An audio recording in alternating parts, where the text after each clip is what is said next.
Hi, Mr. William. Thank you so much for coming to this show. I really appreciate it. And thanks for coming and taking your valuable time and sharing your knowledge with us. So, how are you doing today?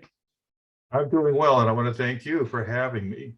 Yeah, most, Yeah, I'm doing really well, and looking forward to talking to you about the subject matter. yeah, most welcome. Yeah, I really appreciate it coming. Last we spoke about like a couple of months back Yes. during the Christmas and lots of holiday went through, and I had to deal with the COVID. So yeah, we finally met, and now we actually get together and we can do the actual podcast, which I'm really excited about. So also, like you mentioned, you launched your second book as well. So the original clause was talk about your first book, but now you got a second one. So we're going to discuss both of them book. So yeah, the first book, which is like Confession of a Sensitive Man. And right now you launched the second one, which is on being a sensitive man as well. So yeah, before we get to the book, I want to know more about yourself, how you going to writing books, and also mostly focus on like a self-improvement. Our audience would love to know more about you. Okay, thank you. Yeah, I spent most of my career in the corporate world. I was an information technology manager for a large bank, Mhm. well-known bank. And about around 2010, I decided I was going to take an early retirement. I was getting a little bit tired of the mergers and all the pressure doing information technology. Decided I wanted to get out of it. And Yeah. I kind of was at a crossroads because I have an undergraduate degree in psychology, and although I used some of that while I was in corporate world, dealing with managing people and so forth, Yeah. it really wasn't where I could apply what I like to learn about psychology and so forth. But anyway, I left corporate world and I started my own business in a medium-sized to small town in Oregon in the U.S., Mhm. northwestern U.S., and was a hypno coaching. I learned to become a certified hypnotist, and it was a hypno coaching type business. I also did neurofeedback brain training. Name of the Right. company is Brain Pilots, and I really enjoyed it. And I really enjoyed helping people. And that's one of the things about being a highly sensitive person is that that's one of the characteristics that we have is really wanting to be out helping Yeah. people. About 2016, I started writing a blog. I had known about this trait for probably about 10 years, and wasn't quite sure how I could wrap my hands around it. So I decided I was going to write a blog about high sensitivity, or this Hmm. personality trait called sensory processing sensitivity, specifically for men. Right? Yeah. And I wanted to write about issues that I thought would be relevant to men and were relevant to me. I spent a couple of years writing that, and then segueing finally into getting into the books. I had enough blog material and had done enough research that I was ready to sit down and write my book, first book, Yeah. was Confessions of a Sensitive Man. And it was my journey as a sensitive man growing up with most of my life not even knowing there was a trait for this, and how I coped with it, how I was a young boy dealing with it and that kind of thing, and my personal experiences and the things that I learned. Um, Eventually, it led to the second book, which was more of a guidebook on being a sensitive man. So on being a sensitive man, the book title is really Yeah. about things I learned in the process. So that's led me up to where I am today. And I'm getting the word out about high sensitivity, and particularly high sensitivity in men. Yeah. That's great. So, in terms of like professional wise, what are you actually doing right now after your retirement in 2010? I have been, like I said, I've been doing some personal family business in the last couple of years.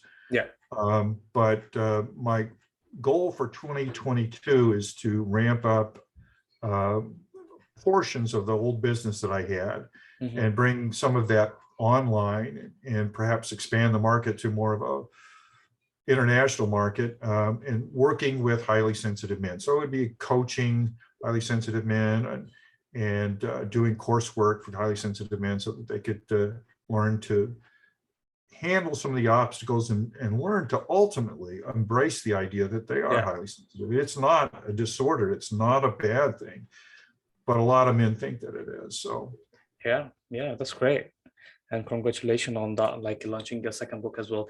So I love to go back to our first book because that was initial topic what we're going to about discuss, and then we can touch on the second book as well.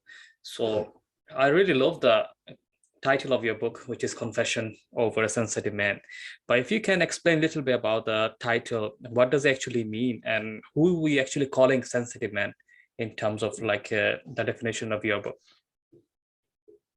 well, I think I need to do a level set here of what sensitivity is, because the world has a definition of it, then the psychology has a definition of it. So the two don't always match. So let's start with that. And the book was really my owning up to the fact that I had this personality trait. So the confessions part of it was me just basically saying, okay, folks, here it is, world. I'm admitting that I'm a sensitive man. But anyway, sensory processing sensitivity, which is the trait, it's the scientific term for the trait, is comprised of four main things, okay? And sensitive people all have these same basic four things. We all have different individual personalities. We're, half of sensitive people are men, half are women, almost right down the middle. But those four traits can be expressed in an acronym called DOES. This is from Dr. Elaine Aron, who is the person who originated the term. DOES. D stands for depth of processing. Right. Highly sensitive people process information at a very deep level. So we're not shallow thinkers. We're very deep thinkers. You know, almost kind of think of it in terms of philosophical terms. We think things down very deeply. So that could be emotional content. It could be sensory content. It could be intellectual content. But we always think at a very deep level. It takes a lot of CPU in the brain to be able to do that. It can be taxing at times.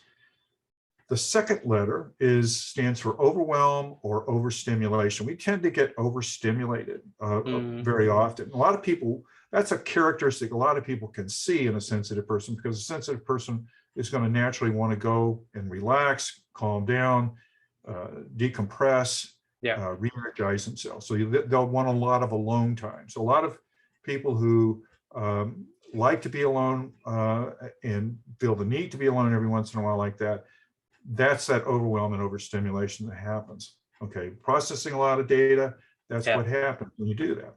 The third letter is E, and that stands for emotional reactivity and for empathy. High sensitive people are very emotional. You know, that's one thing that I think most highly sensitive people would agree on, is they have a tendency to react to things at an emotional level. It could be something like a sunset, a beautiful sunset, and become teary-eyed about it, or it even could be a negative emotion like anger, being outraged by something and wanting to do something about it. The other side of that E is empathy. All of us have mirror neurons in our brain that allow us to be social beings. We can mirror back what is being communicated to us by cues that are coming from the other person. So they're very active in highly sensitive people, which makes us more empathetic towards what other people are doing. We can kind of read people better. We can kind of see what's going on just by the things that they're saying, the tone of voice, maybe the body language, etc. So those two things represent the E part. And the last part is the S, which stands for, I like to think it's sensory acuity, but Dr. Aron calls it sensing the subtle in the environment. And this is the real kicker part about highly sensitive people, because that's the thing that really does separate us from 80% of the population. 20% are highly sensitive, 80% are less sensitive, but they still have some sensitivity as well. So it's that being able to pick things out of the environment, being able to see things that other people are missing. And that's the thing that nature has baked into highly sensitive people, to be the cautious, thoughtful, wise counsel to the rest of the human population. Now, that doesn't mean make us saviors or any better than anybody else. It just means that's what nature designed us for. So if you take all of that in context, that's what sensitivity is. It isn't about being weak or being hurt too easily or any of that stuff. It's a combination of all of those characteristics that make a person sensitive. Right. So when I wrote the first book, the idea was to take that information forward and say, look, I'm admitting I'm a sensitive man, and that's another problem too, is that culturally, men are not supposed to be sensitive, right? They're not supposed to be emotional. They're not supposed to be intuitive or nurturing or any of those things, overly empathetic. And so it's difficult for sensitive men to have to stand up, basically to the world or to their families and friends and whoever, colleagues, and say, I'm a sensitive person, because when they say the word sensitive, what happens is all those other definitions come bubbling up, and the sensory processing sensitivity trait is not even understood. So that's one of the things, and one of the main reasons I wrote the book is to try to help other sensitive men stand up and say, look, that's like me, and I'm okay with it. Right. Yeah. Thanks for sharing that. So I have like a one question for you, Dalit, like where you mentioned. So what is like actually being a sensitive person or sensitive man? How does it actually affecting our day-to-day activity, day-to-day life? Does it actually causes any kind of problem? I think a lot of it is internal, right, for sensitive men, because they're all trying to live up to an expectation of what masculinity is. Yeah. So there's always this conflict of saying, well, because I am quote unquote sensitive, because I'm more emotional, because maybe I'm a little more intuitive and less logical, I'm not following the pattern that society has dictated for what men are supposed to be. Yeah. So that translates out the door when they go out to the world and dealing with other men. Like in my world, when I worked in corporate, which was by and large, most of my career was mostly men. Yeah. I was glad to see that was changing when I was leaving, but for the earlier part of it was mostly men. There is expectations about how you behave and how you act under pressure, how you act under stress, how you act. It's almost like battlefield conditions, Yeah. And I'm saying that kind of tongue in cheek, but the idea is that it's very stressful conditions to work under. And highly sensitive men may have problems in that environment, although I've met a lot of men who are in IT. Yeah. Because of the pressures, from management, from expectations that systems have to be up all the time, that kind of thing. So it could be your work environment that you have problems with. It could be relationship issues as you deal with partners who may be not so much embracing the idea that a man can be sensitive. Some people talk about, that's great for men, but then in reality, doesn't match up with what they're expecting a man to be. So they can have all these expectation things that they have to deal with themselves and the world. Yeah, interesting. And we have like is there any way to find out like this person, like you're talking to me, is there any way to, like I'm sensitive person or not? Because we tend to be as a man, like we don't actually show our emotion or express it like how woman does. So is there any way to find out this person is like a sensitive person? Yes, absolutely. Absolutely. And let me just say this too, to your point there a second ago. Yeah. Sensitivity is a spectrum. Okay. It's just think of it like a big bell curve. The very top end of the bell curve are those highly sensitive. That's the top 20%, say 25% of the curve. Yeah. That doesn't mean the 80% aren't sensitive to things, but their relative sensitivity to the environment, is not as high as it is. Now, there's good things about that. That makes them a little bit more resilient, right? It makes them a little bit more hardy in terms of dealing with change and so forth. But highly sensitive people are at that top end of that curve, okay? Now, to find out if you're a highly sensitive person, right now, there's only one test that's out there, and it's a question and answer test. It's on Dr. Elaine Aron's website, which is hsperson.com. And there's a pull down, you can see where the test is, take it. It probably take you 10 minutes, maybe at the most 15. And you can self-grade it. You can find out whether or not you have enough of the characteristics that would put you in the bucket for highly sensitive people. And it's a real simple thing. Now, you can do that for children too. If you have a child you suspect they may not be old enough to take the test, you can do that based on behaviors. And that's also available as well. Yeah, that's great.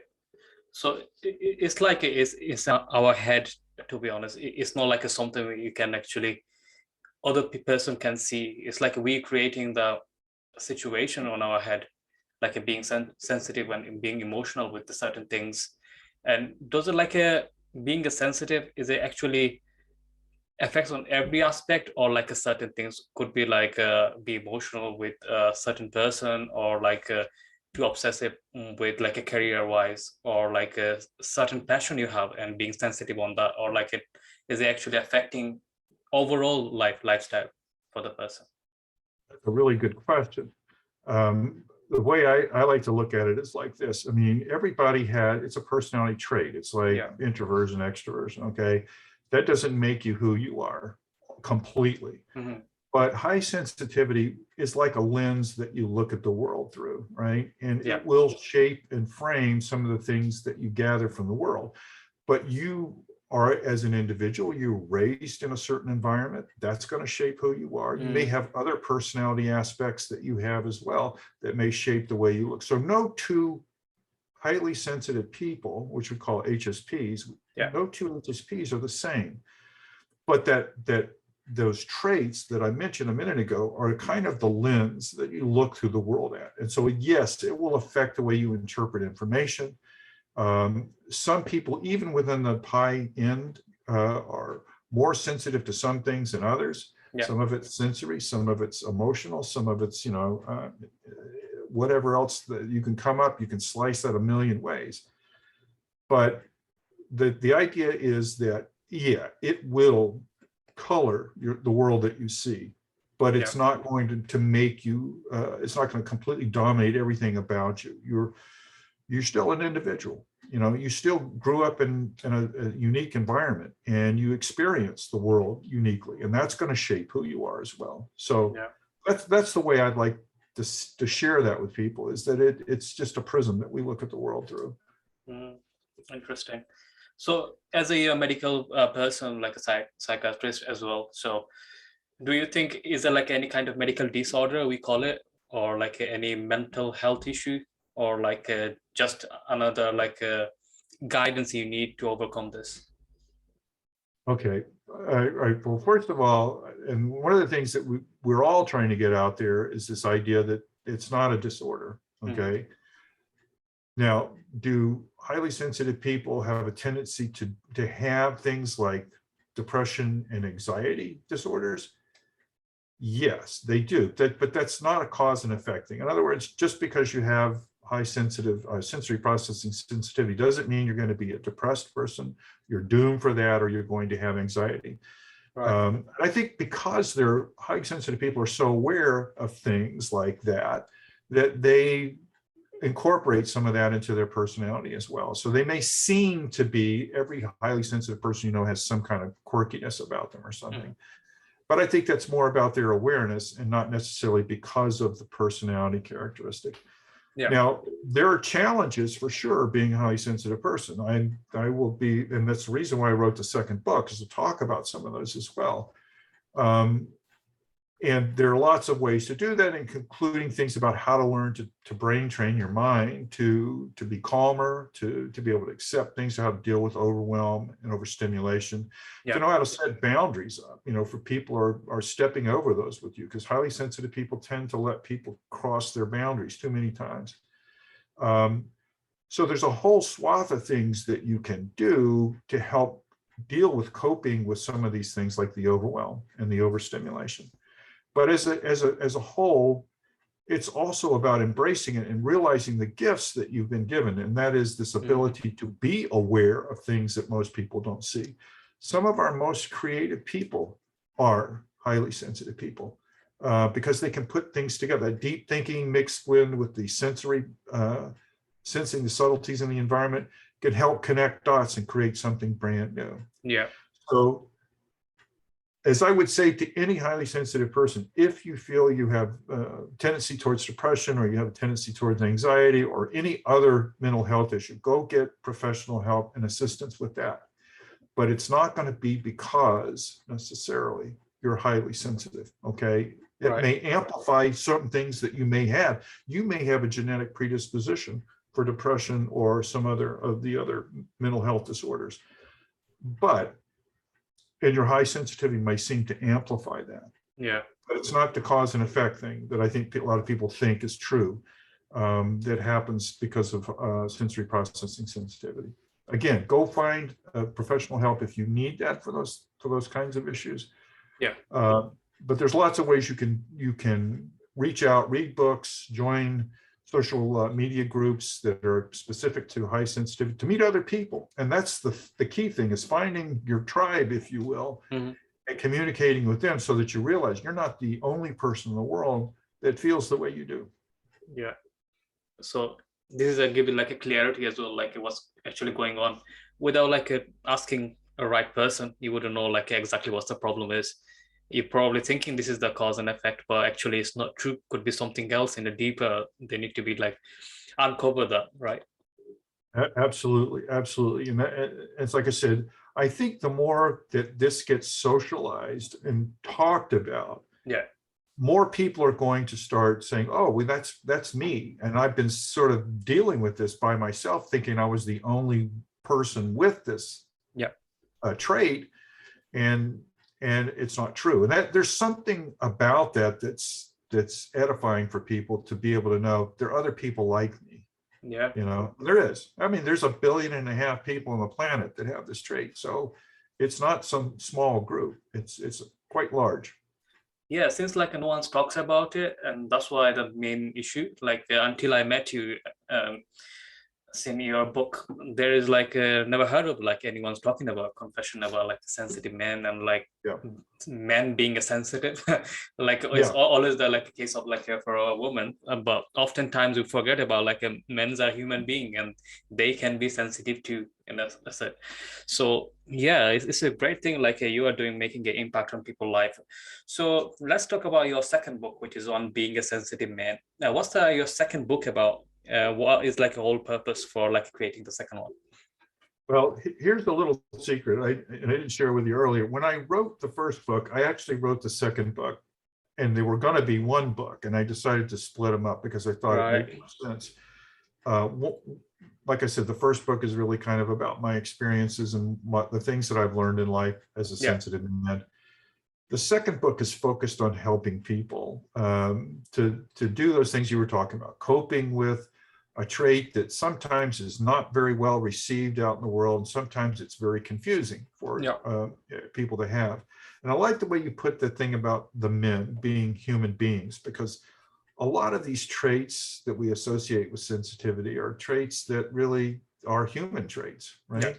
Men and women have these traits. So putting people in little boxes and saying, you know, you can't be this because you're a man, and it's a human characteristic, is kind of like saying you can't be a full-fledged, fully engaged human being because that's not what men do. So, and that's a whole different topic about something else that I'm pursuing as well, is this idea of redefining what masculinity means, because I think it needs to be more inclusive.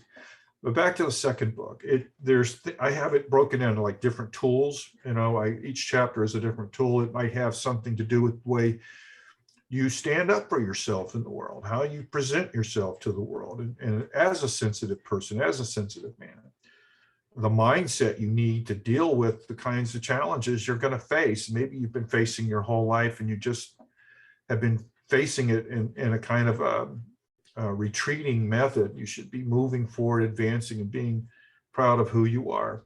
I like to include a lot of stuff on flow state and Eastern philosophy, which I like to incorporate in terms of flow, because I think the concepts of chi and prana and flow all kind of seem to be talking similarly about things. And I think that's an important thing for highly sensitive people, because we do a lot of deep thinking, getting into a flow state, getting into that place where you kind of lose place and time and you're focused and you're engaged and you're doing your best work. Those are things that will really help highly sensitive people, I think. I talk a little bit about pushing your comfort zone. You know, we always talk about the comfort zone as something you jump out of and try something completely out of the box for you. But my concept of doing this is taking the comfort zone like a balloon and just pushing it out. And that will incorporate new experiences without you having to abandon your comfort zone until you get maybe a little bit more comfortable doing that kind of stuff. So it's a little different thing about that. I talk about dealing with change, dealing with strong emotions. And here's a really important one. Highly sensitive people need to pick the life they're going to live and to be consistent with who they are and their personality. And that could include the workplace, the place you work at. Like I was saying earlier, I mean, I was okay, pretty good as a IT manager, but that wasn't where my passion was. That wasn't where I was really engaged in flow state all the time. So finding something like that for a person, this is true for anybody, frankly. It doesn't have to be highly sensitive people, but it's just the idea of finding the right place for you, the right work environment for you. We spend so much of our time at work, and so many people are doing things they hate just for the money. So I'm an advocate for not doing that. Brain training, that's something I was working on when I had my business, whether you're doing it with something like neurofeedback, or whether you're doing it with meditation, or whether you're doing it with mindfulness. There's some really excellent courses out there for brain training that they're being offered by highly sensitive people. In fact, Julie Bielen is a good example. She does a great job of that. Self-acceptance, I think, is really important. And how do you go about doing that? How do you embrace yourself? And then I wrap up the book talking about masculinity, just like we were talking about. I think it's time in the 21st century that we start looking at these gender roles that we've had for centuries and see what applies today and what doesn't apply. And I think making them more inclusive and less restrictive, letting people be themselves, I think is really key. And then, at some point, we can take that information forward in raising our children so that they have those ideas in their head as well. Yeah, that's great. Yeah, we have like a main problem is just not many people talking about that situation. That's why we're seeing lots of problem.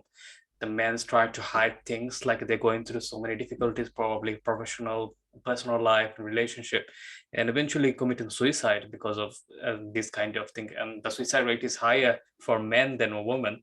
And still, we are not like comfortable to talk about it, even though our spouse, partner, family members, or like getting a professional help like yourself, or like a coaches. So those who's listening, like probably is someone like having a problem with like sharing the problem they're having, like going through some kind of difficulties, and they think it's like an embarrassment to telling someone about their situation, and they're not strong enough as a being men. How important is that, like being open up with someone, like sharing they're going through and what's going through on their mind? Well, just like you said, the instances of men committing suicide is going up, and it's going up even in groups as you might not expect, like men over the age of 50, right? Yeah.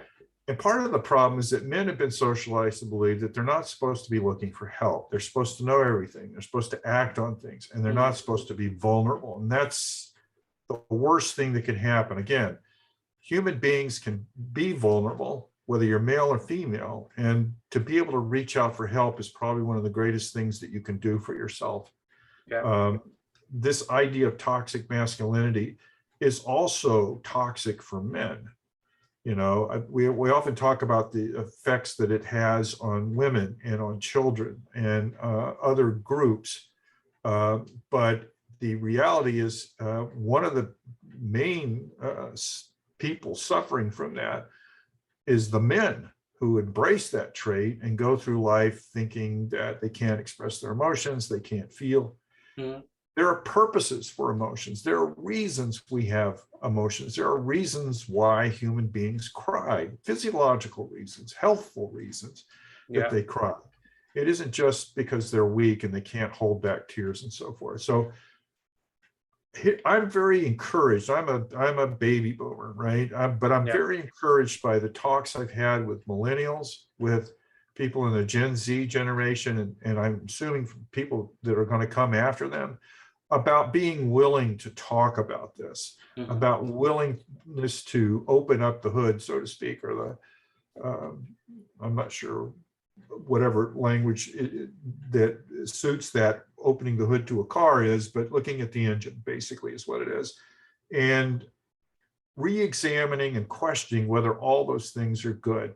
And I totally and completely endorse that. And I'm very hopeful for all of us men, that we're going to be able to do that. And if a man is out there who can't seem to find help, especially if there's hotlines out there, I think in every country, probably in the world, about where you can call if you're thinking about committing suicide or you think something in those drastic terms.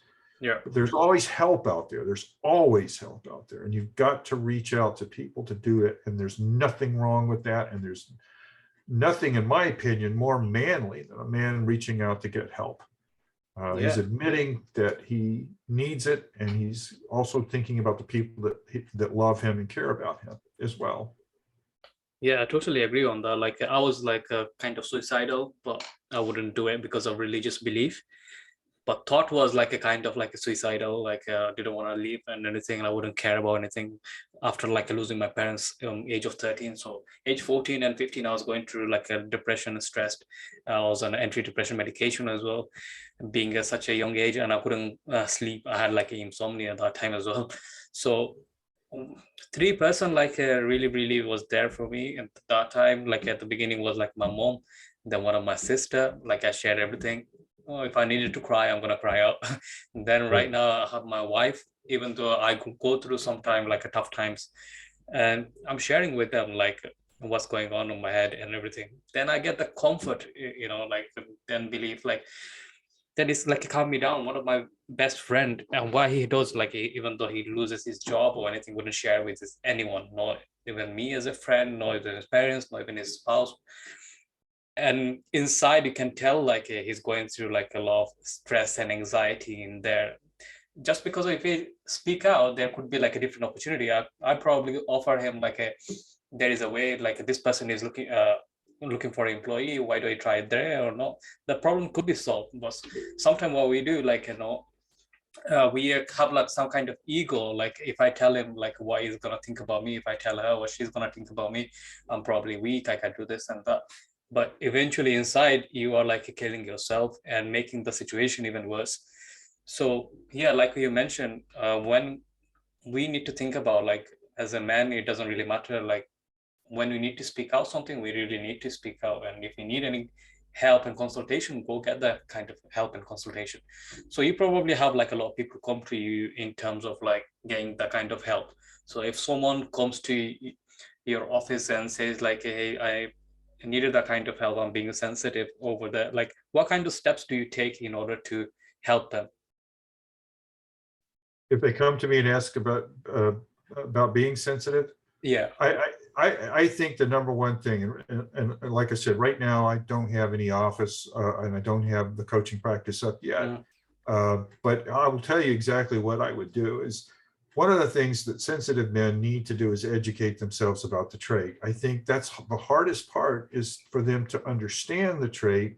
They can't accept it until they understand it. And if they do just some cursory reading, I mean, they could read Dr. Aaron's books, they could read my books, they could read Dr. Tracy Cooper's books.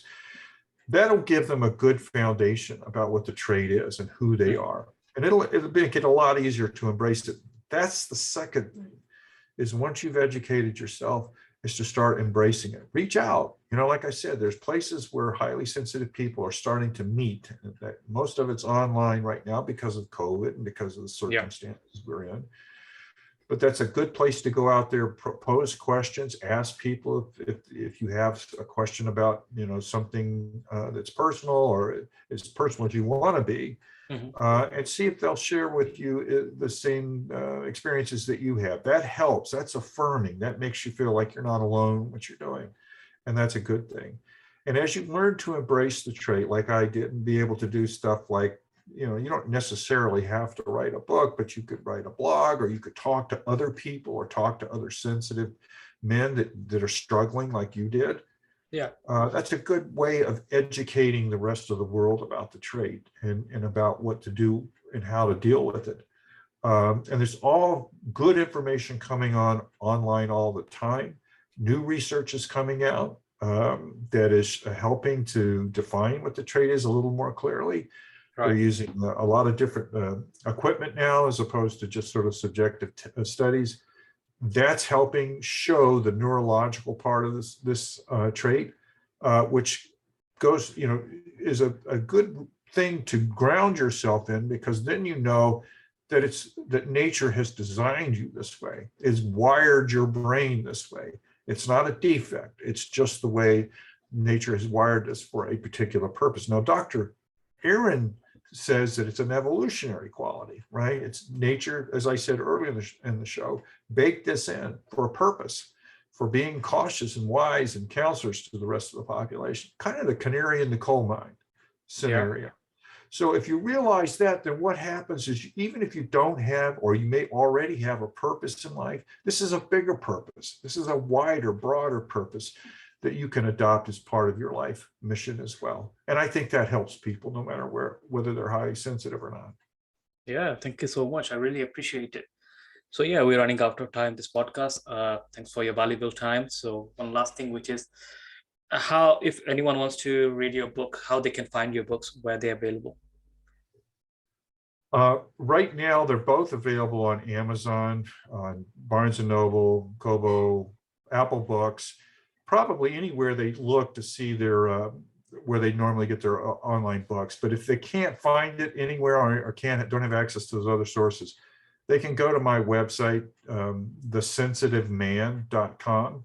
And there's links there that can take you right to the publisher, and you can buy it directly from the publisher. So it's easy enough, one way or the other. You can get it either at the normal retailer, or you can get it through my site, which will take you to the publisher. Yeah, thank you. Yeah, another thing, which is like, since you said you're gonna start taking on new clients for your coaching, if any sensitive men, if they wanna reach out to you and start working with you, is the best place to go, like your website, or do you have any social media platforms? I'm on Facebook as The Sensitive Man. I am on Twitter as The Sensitive MA1. I couldn't get man, I got MA1. That's what I got. And I'm also on Instagram as ZAllenW. But here's the best thing: go to the website, sign up for the newsletter. Yeah. And what you'll get is, when I'm ready to bring it up again, the coaching business, they will be the first to know about it. And they can certainly email me, because there's a link there to do that as well. If they have any specific questions, I don't mind hearing from people and answering anything. Yeah, that's great. Thank you so much for sharing those. So I really appreciate it for you coming to the show and sharing the valuable lesson to our audience. Hope it's going to bring a lot of value for their life and also help them. So I wish you good luck, Allen, and I hope you have a wonderful year. And thank you. I thank you for coming to this show again. Thank you for having me on. I really appreciate the time. Thanks. You're most welcome. Thank you. So that's a wrap, guys. You know how to find William. So you go check out his website and his social media platforms if you want to reach out to him. Also go on Amazon and also his website for finding those books. And yeah, get each copies and read it through. Yeah, till then, stay safe, stay healthy. I'll talk to you in the next episode. Take care, everyone.